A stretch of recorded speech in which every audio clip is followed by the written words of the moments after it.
గురుగుహ జనని గురు కళ్యాణం కుంజర జనని కామాక్షి. అయితే ఇందులో ఒక చమత్కారం ఉంది. గురుగుహ జనని గురు కళ్యాణం. గురుగుహ అంటే సుబ్రహ్మణ్యుడు. సుబ్రహ్మణ్యుడి తల్లి మాకు కళ్యాణం జరిగేటట్టు చూడు.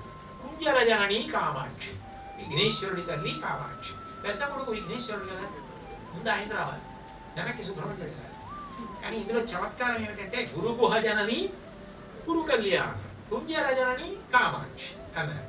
ముందు సుబ్రహ్మణ్యుడిని తీసుకొచ్చారు, వెనక్కి విఘ్నేశ్వరుడిని తీసుకెళ్ళారు.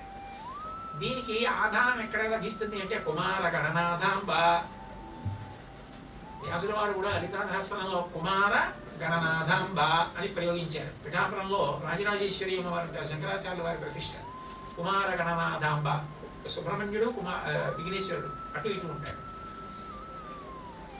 ఈ గురుగుహ జనని ముందు సుబ్రహ్మణ్య శబ్దం వేయడానికి కారణం ఏంటంటే, గుహ అన్న శబ్దానికి అర్థం ఏంటంటే తన సైన్యమును ఎవరు తాను రక్షించుకుంటాడో ఆయన గుహుడు. అమ్మవారి అనుగ్రహం పొందడానికి మొట్టమొదట కలగవలసిన లక్షణం ఏది అంటే మంచి వైపుకి వరగగలగాలి. మనలోనే దేవతలు ఉంటారు, మనలోనే రాక్షసులు ఉంటారు, ఎక్కడో బయట ఉండడం కాదు. కామక్రోధ లోభ మదమోహ మాత్సర్యములు రాక్షసులైతే ఉత్తమ గుణములన్నీ దేవతలు. ఉత్తమ గుణములను రక్షించుకోవడం, దేవతా సైన్యాన్ని పరిరక్షించుకోవడం. రాక్షస సైన్యాన్ని పరిమార్చడం, దుష్ట గుణములను ఒక్కొక్క దాన్ని పరిశీలించుకుని వదిలిపెట్టగలగడం. దీనికి ఎవరి అనుగ్రహం ఉండాలి అంటే సుబ్రహ్మణ్యుడి అనుగ్రహం ఉండాలి. ఎందుకంటే దేవసేనాపతి ఆయన. అందుకే ఉద్ధరేణ ఆత్మానం ఆత్మానం అవసావయేత ఆత్మైవ ఆత్మనా బంధువు ఆత్మైవ నిపురాత్మన. నీకు నువ్వే శత్రువు, నీకు నువ్వే మిత్రుడు. ఎప్పుడు నిన్ను నువ్వు పరిశీలించుకోవడం నీకు రావాలి.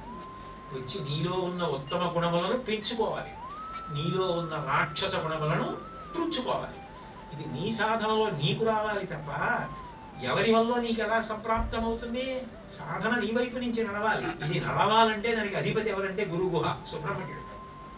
ఆయన అనుగ్రహం ఉంటే, అందుకే జ్యోతిస్వరూపుడు. ఆయన రాక్షస సైన్యాన్ని పరిమారుస్తాడు, దేవతా సైన్యాన్ని కాపాడుతాడు. ఎప్పుడైతే ఉత్తమ గుణములు మన యందు కలిగాయో అది భక్తికి కారణమవుతుంది. భక్తి ఎప్పుడు కలిగిందో అప్పుడు అమ్మవారి పాదముల వైపుకి వంగడం జరుగుతుంది. ఎప్పుడు వంగడం జరిగిందో అప్పుడు విఘ్నము తొలగింది. పాపం ఏమవుతుంది? అడ్డొస్తుంది. మనం అనుకున్నది జరగకుండా, అవసరం తీరకుండా అడ్డొచ్చేది ఏది? పాపం, విఘ్నం. అప్పుడు అది తొలగిపోతుంది. అందుకని ముందు సుబ్రహ్మణ్యుడిని వెనక్కి వినాయకుడిని తీసుకొచ్చారు.